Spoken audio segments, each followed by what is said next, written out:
Hi guys အားလုံးမင်္ဂလာပါကမ္ဘာဖလားတော့စပြီဗျဒီနေ့မနက်မှာပဲကမ္ဘာဖလားကိုစတင်လိုက်ပြီပေါ့နော်အဲ့တော့ဟာဟဲ့အောင်ကမ္ဘာဖလားစတာကြာပြီလေးပြောရင် no ကျွန်တော်တို့ကတော့ကမ္ဘာဖလားဒီနေ့မှစတာဗျဟောဆိုကျဲနော်1 2 3ပြီးရင်4လေးလုံးမြောက်ထပ်တက်မယ်အဲ့တော့ဒီလိုပြောနေလို့ကျွန်တော်အာဂျင်တီးနားအိမ်ဝတ်ထားတယ်ဒီလိုစကားပြောနေလို့ကျွန်တော်အာဂျင်တီးနားပြိတ်သက်လားအာဂျင်တီးနားကိုဟိုးရင်တဲ့ဆွဆွမြန်နိုင်ငံအသင်းပွဲတွေကြည့်အာဂျင်တီးနားကိုအားပေးလာတာဆိုတော့မဟုတ်ဘူးကျွန်တော်နိုင်ငံအသင်းမှာအသင်းဆွဲမရှိဘူးကျွန်တော်ဘာပြိတ်သက်မှမဟုတ်ကျွန်တော်ဘယ်သူပြိတ်သက်လဲဆိုကျွန်တော် Lionel Messi ပြိတ်သက် all time the greatest of all time နော်အကောင်းဆုံး player Lionel Messi ရဲ့ပြိတ်သက် Lionel Messi ရဲ့ NSA ကိုသွားကန်ကျွန်တော် NSA ကိုအားပေးမှာကွာသိလား Okay အဲ့တော့ Messi ရဲ့အကြောင်းကိုအများကြီးကြောက်ဖူးကြလိမ့်မယ်ဗျာ Messi ကဘယ်လို player ဒါပေမဲ့အထူးသဖြင့်ပေါ့နော် Messi ကမ္ဘာဖလားကိုသွားပြီးတော့ American သွားပြီးတော့ Major League ကိုပြောင်းသွားပြီးတဲ့နောက်ပိုင်း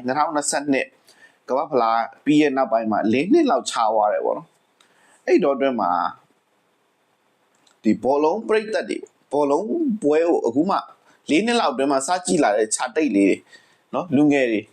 Messi ဆိုတာ okay အရင်ကောင်းတယ်ဒါပေမဲ့ social media ပေါ်မှာသိရမလားဟိုဘယ်လိုပြောမလဲ popular ဖြစ်အောင်မနေဘူး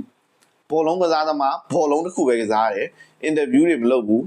เนาะကိုယ့်ရဲ့ပုံရိပ်ကိုဘောလုံးတစ်ခုနဲ့ပဲမြင့်တင်လာတဲ့ Lionel Messi ကိုဒီဘက်အမေရိကန်ရောက်ပြီးနောက်ပိုင်းမှာဘောလုံးပွဲစကြည့်ရဲ့ခြာတိတ်တွေက okay Lionel Messi ကောင်းတယ်ပေါ့ဒါဘယ်လိုကောင်းတာလဲဆိုတော့သူတို့တိတ်ကြည့်ဘူးကြမှာမဟုတ်ဘူးဗျာเนาะအဲ့တော့ဒီပွဲကတကယ်ကဘာပေါ်မှာဂုဏ်သိက္ခာအကြီးမားဆုံးတယ်နော် profile ရဲ့အမြင့်ဆုံးကဘာဖလားပွဲမှာလီယိုကစားပြသွားတဲ့ပုံစံကိုကြည့်ပြီးတော့ဘောလုံးပွဲဥမာစကြည့်ရဲ့ညီငယ်လေးဥမာ16နှစ်ခြာတိတ်လေးတွေ18နှစ်ခြာတိတ်လေးဆိုရင်အော်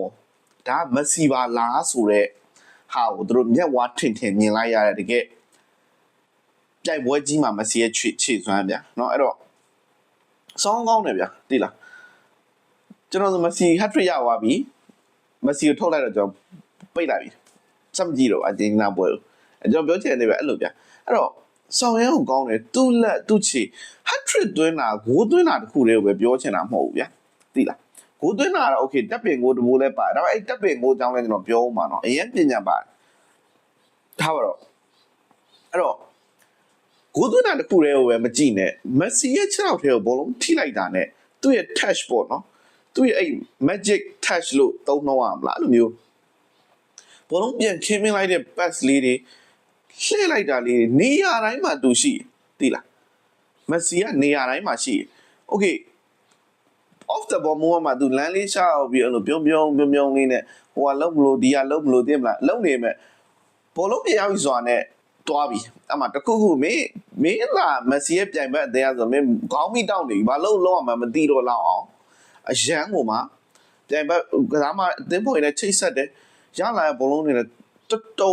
တတိယကိုအဆုံးသတ်သွားတဲ့ဟာဆိုရင်အရန်ကိုမှတကယ်မက်ဆီရဲ့ treatment ကိုပဲဗျာတတိယကိုကျွန်တော်အကြိုက်ဆုံးဂိုးတွေထဲမှာပထမဂိုးတော့ကျွန်တော်ကြိုက်တယ်ဒါပေမဲ့ကျွန်တော်အမြင်ပေါ့နော်အရင်တောင်းမကြဘဲနဲ့ကိုသမားနဲ့ထိသွားပြီးတော့နည်းနည်းလေးတော့ကိုသမားညံ့တယ်ကိုကျွန်တော်ထင်တယ်ပေါ့ကျွန်တော်သဘောကျတာဒုတိယဂိုးနဲ့တတိယဂိုးပထမဂိုးလည်းကန်ညက်ကောင်းတယ်နော်ဒါပေမဲ့သုံးဂိုးထဲမှာကျွန်တော်အကြိုက်ဆုံးတတိယဂိုးဒုတိယဂိုးကျွန်တော်ဘာလို့ထည့်ပြောလဲဆိုတော့အားလုံးတော့တက်ပင်မဲ့ကွာမင်းသွင်းမှာဒါပေမဲ့မဟုတ်ဘူးသိလားတုံးနေကစားသူညာချီနဲ့ပဲသွင်းရမှန်တယ်ဗျာတုံးနေကစားမှဆိုရင်သူအတွင်းနဲ့ဘုံစုံကန်ထဲမှာအဲ့လိုအခြေအနေဒါမက်ဆီကလုံးဝကိုသမားကိုဖိတ်ပြီးတော့အဝေးတောက်လေးကိုပလေးပုတ်ပြီးတော့တွန်းမေးလိုက်တယ်အဲ့ဒါတကယ်ကိုတပါနော်ဘောလုံးဝင်းထဲမှာဘောလုံးကန်မှုတဲ့အကောင်လေးဆိုတိတယ်အဲ့လိုမျိုးဗျာဂိုးရှိမှတက်ပင် chance ရလာပြီဆိုမင်းဂိုးပေါက်ကြီးမြင်တာဖုံးစုံကန်ထဲမှာလူတိုင်းကသိလားဒါပေမဲ့မက်ဆီကသူ့ body fake နဲ့ဘောလုံးအဝေးကိုတွန်းမေးလိုက်တာဖြည်းဖြည်းလေးပဲတွန်းမေးလိုက်တာတတရရလေးပဲနော်အဲ့တော့အခုဆိုရင်ကလိုဆေးရဲ့16ကိုစံချိန်ကိုမှီသွားပြီအဲ့တော့မက်ဆီကစံချိန်တွေကိုဘယ်တော့ချိုးမှလဲဆိုတော့ကျွန်တော်ထက်ဆောင်ကြည့်ရမယ့်ပုံစံမျိုးဖြစ်နေရဗျာနော်အခုနောက်ပွဲဆိုသူအနည်းဆုံးတစ်ဂိုးလောက်တော့တွဲမှာပါအဲ့ကြကလိုဆေးရဲ့စံချိန်ကိုချိုးမယ်ဒါပေမဲ့အခုကီလီယန်အမ်ဘာပေကဟိုဖြစ်နေပြင်သစ်မှာရှိနေတော့အမ်ဘာပေလည်း14ဂိုးလားမသိဘူးရထားတယ်ဗျာအဲ့တော့ဟိုအမ်ဘာပေကတော့ကြော်ရအောင်ပါဒါပေမဲ့အနည်းဆုံးတော့သူကအရင်ကလိုဆေးရဲ့စံချိန်ကိုလိုက်မိနိုင်ခဲ့တယ်ဗျာနော် နောက်ပွဲမှာသာတကိုးသွင်းသူ့အရင်ပြန်ချိုးမယ်ပေါ့ဗျာအဲ့လိုအခြေအနေမျိုးဖြစ်သွားပြီဒါပေမဲ့မက်ဆီဆိုတာဘယ်တော့မှစံချိန်တွေအတွက်ကစားတဲ့ကစားမတယောက်တော့မဟုတ်ဘူးဗျာနော်မင်းကမင်းဘာစံချိန်တွေကြောင့်ပဲလာပြောသိစိတ်ဝင်စားအောင်အဓိကအဖြစ်အသင်းလိုက်အောင်မြင်မှုအသင်းလိုက်စုဖလားတွေပဲစိတ်ဝင်စားရလို့လီယိုကိုတိုင်လည်းပြောခဲ့ဘူးတာဖြစ်တဲ့အတွက်သူ hat-trick ရရင်တော့ပြောရင်ပြောမယ်ဗျာသူ့ရဲ့တဦးချင်း achievement တစ်ခုခုစေပါဝက်တစ်ခုရရင်သူပြောရင်ပြောမယ်ဒါပေမဲ့သူ့ရဲ့အဓိကဥတီချက်ဒီအသင်းအောင်မြင်မှုပဲเนาะအဲ့ဒါကြောင့်လေအာဂျင်တီးနားပွဲကိုဒီမနေ့အားလုံးကြည့်ကြလိုက်မယ်လို့ထင်တယ်အဲ့ဒါကြောင့်လေအသင်းဖော်တွေကသူ့စီပဲဘောလုံးပေးတာလီယိုစီပဲပေးတာဘောလုံးဘာကြောင့်လဲတူပေါ်တူအပြန်အလှန်လေးစားမှုဗျာလီယိုဘောလုံးပေးရင်တခြားတယောက်ပေးလိုက်တာထပ်ပို့ပြီးတော့ဂိုးရနိုင်ခြင်းမြင့်မားရဲဆိုတော့အသင်းဖော်တွေယုံကြည်မှုเนาะပြီးတော့ dressing room တွေကထွက်လာတဲ့အချိန်မှာကျွန်တော်အကောက်မှာဆိုကျွန်တော်တင်ထားပါအဲ့လိုဟိုတည့်မလားအရှင်းသွားနေမစီထွက်လာပြီးတော့ဗျာအနောက်နေကစားမတွေလိုက်လာပုံစံဒါတွေက PR တွေမဟုတ်ဘူးသိလားဒါတွေကအသင်းဖော်တွေအနေနဲ့လီယိုတကယ်ဖျားနတ်ဖျားတပါလို့စင်မော်တင်ထားရဆိုတဲ့ဟာကိုကျွန်တော်ကပြောချင်တာဗျာသိလားအဲ့လိုဖြစ်အောင်လီယိုကဘောလုံးတစ်ခုထဲမှာကောင်းလို့လားအဲ့လိုမဟုတ်ဘူးအသင်းဖော်တွေကိုသူပြန်ပေးတဲ့ respect เนาะနီးပြနော်စကာလိုနီကိုစသူပေးတဲ့ respect အဲ့လိုအပြန်အလှန်လေးစားမှုတွေနဲ့အသင်းဖော်တွေကမက်ဆီကိုပဲပေါ်လုံးပေးတာမက်ဆီဘာမှလည်းပဲကြည်နေတာသိလားအဲ့လို chance မျိုးရဖို့သူ့ဘက်ကလည်းအသင်းဖော်တို့လေးလေးစားစားနဲ့နော်ငါဆိုတဲ့အတ္တမရှိပဲနဲ့ငါသိရမလားငါကိုးသွင်းဖို့သိရမလားငါဘာစံချိန်နေချိုးဖို့အဲ့လိုမျိုးဆိုတဲ့ငါဆိုတဲ့အတ္တမရှိပဲနဲ့အသင်းဘက်ကိုကြည်တယ်အသင်းဖော်တွေအတွက်ကြည်တာဖြစ်တဲ့အတွက်2022ကမ္ဘာဖလားမှာ World Cup ကိုသိမ့်ပိုက်ပြခဲ့ရလဲသူ့ကြောင့်ပဲဗျာသိမ့်ပိုက်နိုင်ခဲ့တာဖြစ်လို့အသင်းဖော်တွေယုံကြည်မှုရပြီးတော့လီယိုကဒီနေ့ဒီချိန်မှာပို့ပြီးတော့ pressure ကင်းနဲ့ဗျာဖိအားကင်းနဲ့ကျွန်တော်စောင်းမတစ်ပုတ်ရေးဘူးလေအဲ့ဒါဘာလဲဆိုတော့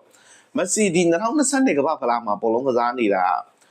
sorry အခုဒီ2026ကမ္ဘာဖလားမှာဘောလုံးကစားနေတာပန်းညံထဲမှာเนาะသူ့သားလေးနဲ့ဟို W ဂိုးလေးထောင်ပြီးဘောလုံးကစားနေသလောက်ပဲဒါကတော့နည်းနည်းဖွဲ့နှွက်ကြီးပြောတာပေါ့ဗျာနည်းအပူပြောတာဗျာเนาะဒါပေမဲ့အဲ့လိုလဲတကယ်ဘာ pressure မှမရှိဘူးပန်းညံထဲမှာဘောလုံးကစားနေရတယ်လို့လောက်ပဲမက်ဆီအနေနဲ့အစ်စေပဲလေမင်းကမ္ဘာဖလားချန်ပီယံကွာဘဝမှာမရဘူးတာမရှိတော့ဘူးအသက်39နှစ်ကမ္ဘာဖလားပထမဆုံးပွဲမှာ hat-trick ရတယ်ကမ္ဘာဖလားတမိုင်းထောက်ကိုအများဆုံးဆန်ချိန်ကိုမှီတယ်ဘာလို့သေးလဲသိလားအဲ့တော့ဘာမှမလိုတော့တဲ့မက်ဆီအတွက်